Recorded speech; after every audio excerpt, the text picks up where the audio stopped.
Hey, how you doing? This is Craig Beck, aka the Stop Drinking Expert, and welcome into another video. Today is all about how do you have fun without alcohol? In fact, let me put that another way. How do you have fun when alcohol has been your best friend your entire adult life?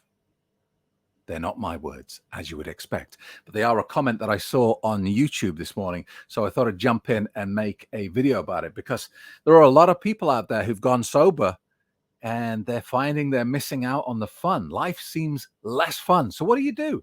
How do you cope with that? Let's talk about it today.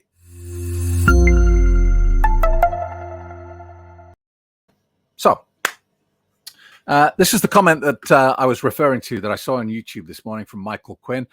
Craig, how do you have fun when for your whole life alcohol has been your best friend? Can you talk about this in your next session? Been sober for 3 years, but I'm still wondering why fun seems hard to have when everyone is drinking around me, even family. Good comment from Jen Sennon under it. Probably the people around you haven't abused alcohol to the point that their lives are in shambles. I just remember how terrible I felt, how much money I went through, how I never got anything accomplished, and how many relationships I ruined. I always regret drinking, but never once regretted not drinking. Great point, Jen. Thank you. So let's talk about it, though. The main thing here, Michael, is you're focused on the wrong thing, really. And you're focused on something that you incorrectly assume you can get back. You can't. The days of you being able to have alcohol in your life and have harmless fun with it are gone. They are never coming back. And there has to be a point where you accept that. Because at the moment, what you're doing is you're looking back, you're looking at something happening around you and saying, oh, I could have that if only I drank.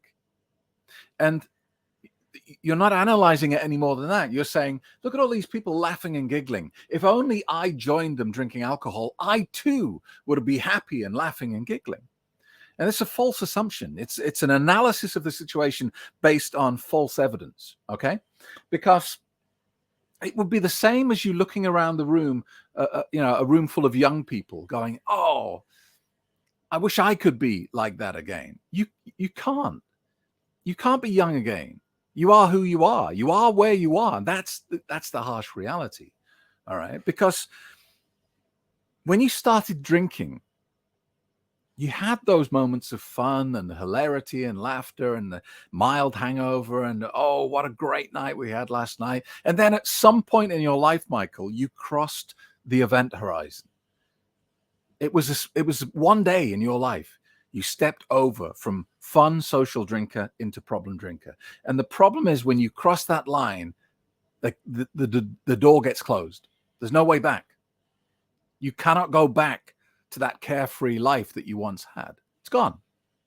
So what that means is you've got to accept and you've got to make peace with the fact that you can no longer have alcohol in your life because the downsides are going to significantly outweigh the upsides. There's no way to bring it back. You cannot bring just the good back. You have to bring the bad back as well. And unfortunately for us problem drinkers, the bad now is just this like Mount Everest sized thing. And the good is like a teaspoon of soil. And you're hankering for the teaspoon of soil, but you don't want the Everest mountain. And it's impossible. You're going to get both, right?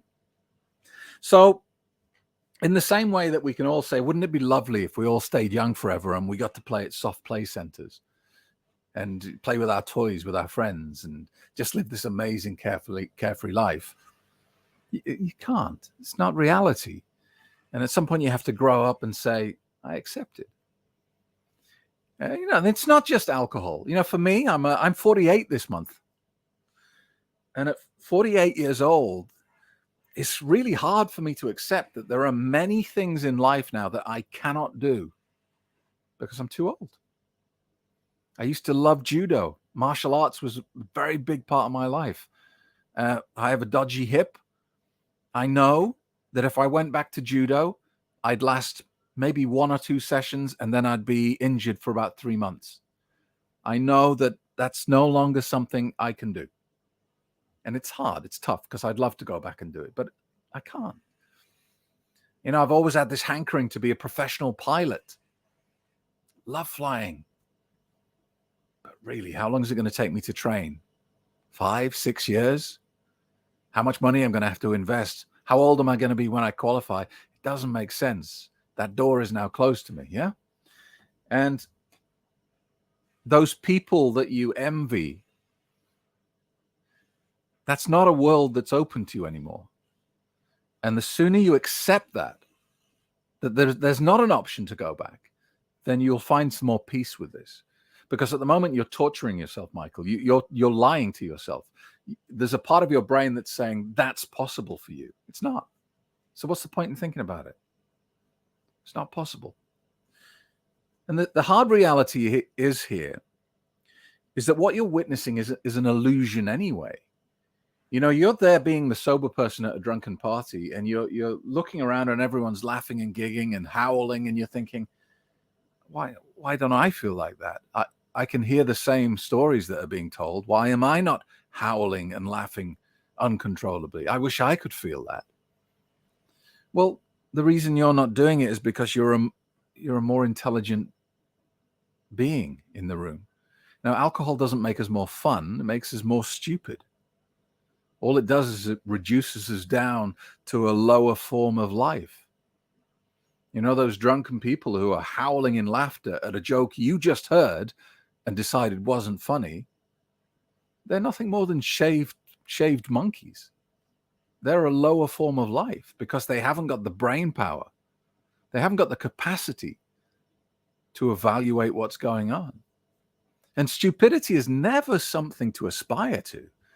When you stand in that room and you look around, that being entertained by someone slipping over and falling this is not an aspirational thing. So I think there has to be a moment where you make peace with this and you accept, look, my life has changed. That doesn't mean it's going to be a lesser life. In fact, that's the opposite of the truth. It just means you're going to find your entertainment and your uplifting moments in a different way than you did previously, in a more healthy, robust way. And I know what you're still thinking. You're still thinking, yeah, but I still want to have fun, Craig. How do I have fun? You have fun in different ways. Because that's not open to you anymore. You can go back to it if you want, but full well the price you're going to pay for that is devastating. It's just not worth it. Sometimes you just got to look at some stuff and say it's a bad investment. It's not good. But that's the reality. So stop hankering back to something that has gone and is now no longer available to you, and look at how you can enhance your life in positive ways. Because here's the reality, right? When you were drinking and having all that fun, you were less aware of who you are as a man. You were less aware of your responsibilities. You were less aware of what really needed your attention. People will have been sacrificed for your fun. People you care about, people you love. Perhaps you didn't spend as much time with your family back when you were drinking. Perhaps you didn't give your children the amount of attention and time that they ideally would have wanted from you. Maybe you didn't give your wife the love, care, and attention that she deserved because alcohol stole that from you. Well, when you get sober, you can refocus your life. And there is immense pleasure from being that man. There's an immense pleasure and pride and a sense of well-being that comes from being the best husband that you can be, being the best father that you can be, achieving stuff, creating stuff, using your full potential to live your life. And it's less raucous, it's less riotous, there's less carnage, but that's not the goal of life, if you ask me. If you want to be happy, the goal of life is none of that stuff. It's not drama, it's not excitement, it's not risk, it's peace. You've got to learn to find your pleasure within the peace that comes from living a sober life. That's my view of it.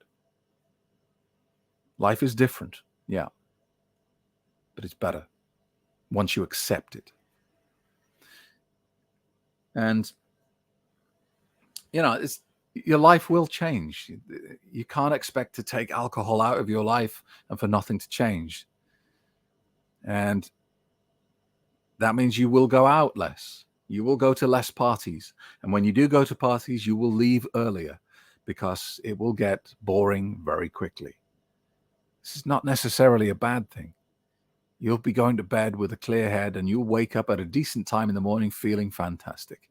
Whereas all those people who are having a hilarious time at the party will go to bed at a stupid time, wake up feeling like death, spend the next 24 hours regretting things that they did, and it will take them days to recover from what you saw in that little window of fun.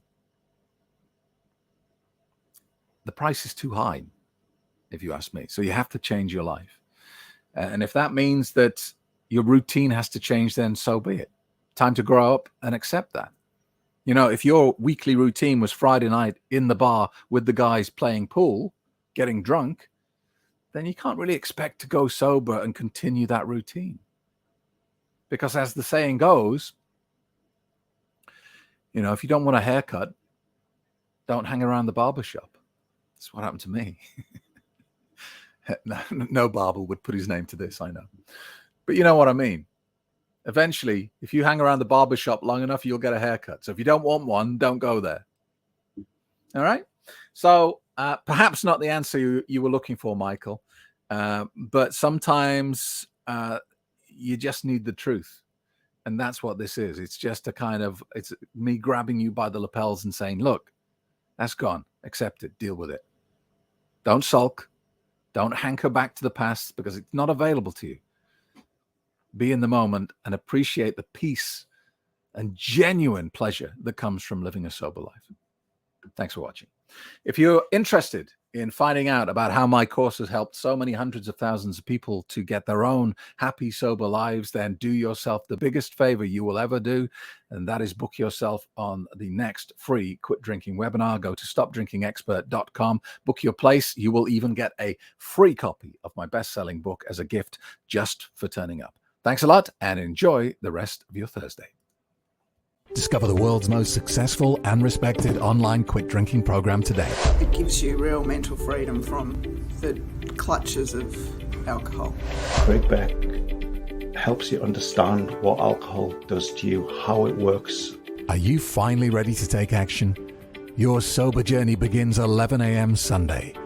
Reserve your space at my next free Quit Drinking webinar.